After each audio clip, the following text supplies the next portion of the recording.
Hi guys, this is Mattias, and in this video I'd like to talk about something that is brought up in a lot of games, especially in the early stage of its development, and that is whether or not the game has esports potential. And whenever somebody asks me about this, my answer is always straight up no.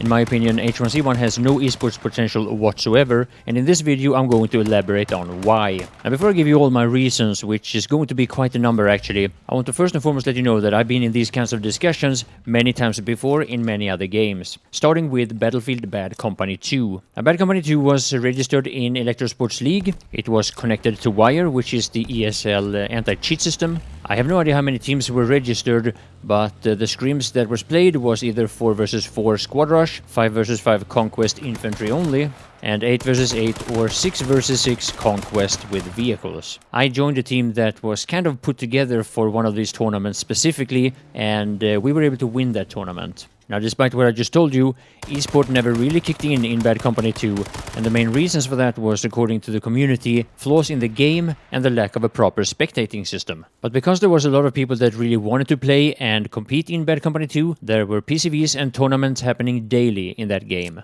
So when Battlefield 3 was announced, there was a lot of players that was really looking forward to seeing the esports scene that never really happened in Bad Company 2 to kick in Battlefield 3 instead. And yes, there was teams and ladders and tournaments and prize pools and whatnot in Battlefield 3, but it never really happened in that game either. And it was basically because of the same reasons. Eventually Battlefield 4 was released, and now things started happening. A proper spectator mode was put into the game, and it was now possible to broadcast the matches, basically the same way that you've probably seen with Counter-Strike or a few other shooter games. Now, whether or not you consider Battlefield 4 a functioning esports game, I'll leave that for you to decide. But one of the members from the Bad Company 2 team that I mentioned earlier joined Team Fnatic's Battlefield 4 team, which is the most successful Battlefield 4 team to date. Now, aside from the Battlefield games, I've seen a small esports scene existing in a lot of different shooter games. Now, the first thing that I want to point out here is this. It is in human nature that if we want something to happen, then it's very easy for us to believe that it can happen just because we want it to. If you feel that you're one of those top H1Z1 Battle Royale players that possibly have a competitive nature and you really want to see this game succeed, maybe both commercially and competitively, then it's perfectly natural to believe that this game has that kind of potential.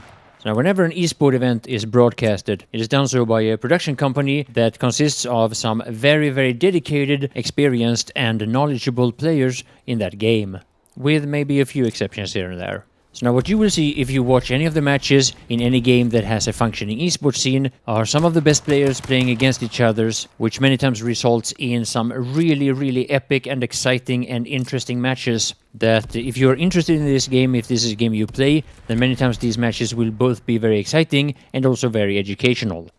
And you will also have people analyzing the matches, breaking them down and discussing them, and you will also see a lot of things in replays over and over again, if you choose to, of course.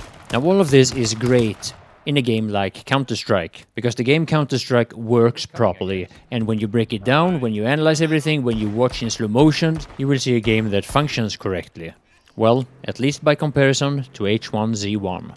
Now, of course, you can always say that, hey, H1Z1 is still not finished, it's still in an early development phase, and yeah, it's alpha, it's early access, what do you expect? Well, that argument has kind of turned into the cliché of the century. And the thing is that there was a similar discussion going on in Planetside 2 for, well, at least until a year after the release of that game. And back then, even I had some hopes and beliefs in Planetside 2, you know, partly because of reasons that I told you about earlier in this video. You know, we believe because we want to. And the thing is that the developer team, both when they were making Planetside 2 and now in H1Z1, they kind of feed us this a little bit so that we discuss it and talk about it and, you know, give the game a little bit extra attention. And also keep in mind, esports, making an esports game, that's prestige. Most games never become good enough for esports. And when we are watching top players or top teams, we also many times expect to see something out of the ordinary. A lot of people expect to see something more than just the average kills that you will see in basically any video or on any stream. Something that you hopefully could learn from, and something that not all that many players would be able to pull off.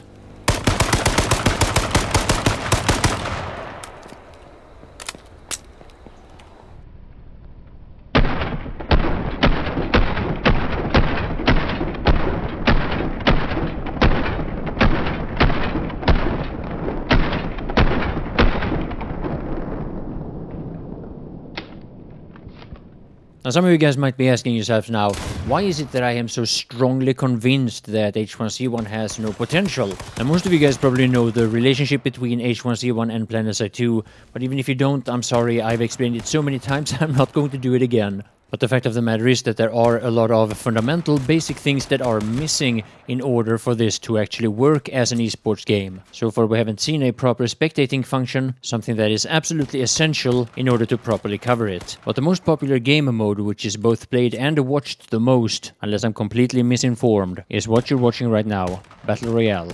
And even if they were able to spectate the players the way they do in Counter-Strike and Quake Live and some such, in a Battle Royale match it would be really hard to capture the essential things that are happening, because there are so many different things that are happening at the same time on a very big and spread out area. So unfortunately, a lot of the things that you would want to see from a Battle Royale match, you would just miss. Now, games like CSGO and its predecessors are, I shouldn't say easy, but made by the right team, the right observers and the right commentators, the games are normally covered in such a way so that you as a viewer are able to see the things that you actually want to see from that match. Now, going back to Planetside 2, there was quite a few teams that tried to put together scrims every now and then, and even though it was a bit tedious to do it, it was possible. There was a small community-driven scene that put together some infantry fights, either on the test server or on one of the servers that we were given access to from Sony Online Entertainment, as they were called back then.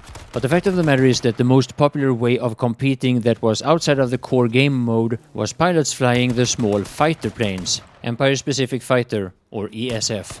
Pilots, like myself, we could spend hours and hours and hours just fighting each other over and over again. It was a lot of fun, and part of why it was so fun was because this was a very skill-based way of playing. And the game also had a very high skill ceiling, meaning that the difference between a very high-skilled player and a mediocre player would be massive. Now, in H1Z1, no matter how experienced and how good you are, there are times when you will just lose to somebody, and for whatever reason, your shots just didn't connect. H1Z1, basically with any weapon, is the kind of game where anyone can more or less beat anyone. I mean, that's maybe going a little bit over the top, but basically that's the case. Flying ESF in Planetside 2, that's not the case. Not in a fair fight. Once the flying was figured out, a mediocre player would not stand any chance versus an ace pilot. Now, this did of course for a while seem like a good foundation for a competitive scene, but there was also a lot of hate from the rest of the community towards ace pilots. Now, if I would explain this thoroughly, it would take hours, but basically, Sony Online Entertainment, as it were called back then, made a lot of changes to flying, and basically all the changes that was made against pilots' will, because the skill you could acquire by practicing was considered a problem. Now, some of you guys might consider the H1Z1 community rather toxic, but this is nothing compared to Planetside 2, back in the days at least. Now, the massive disrespect that was shown towards pilots from the developer team back in the days when I was playing the game was legendary. Every change that was made felt more and more like a witch hunt. Anything that required skill and experience was nerfed, both when it comes to weapons and handling, while weapons such as lock-ons, which I guess it goes without saying doesn't really require any skill at all, was unproportionally powerful. Now, there's nothing unusual with game developers making their games casual in order to reach a big group of players. But normally that is the very opposite of what a game needs in order to make it ready for esports. H1Z1 is by comparison very random in its engagements. I get reminded of it every time I play and every time I watch somebody's stream. And as much as it might actually make the game much more popular that lesser skilled players has a bigger chance in this game than in others, lately what's been happening when I watch streams is that even if there is an epic fight going on, and even though the match is actually quite exciting, I barely even see it anymore. I just see flaws. I see perfect headshots that are dead on target, followed by yet even another what the fuck moment over why the shots didn't land. And I guess the answer, again, is just H1Z1. Now, I do of course expect a lot of reactions from players that completely disagree with what I'm saying and that are a lot more positive and hopeful over the possibilities that this game might actually become an esports game one of these days.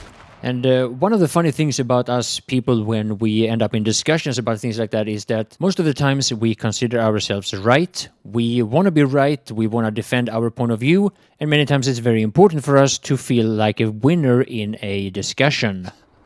What? Come on!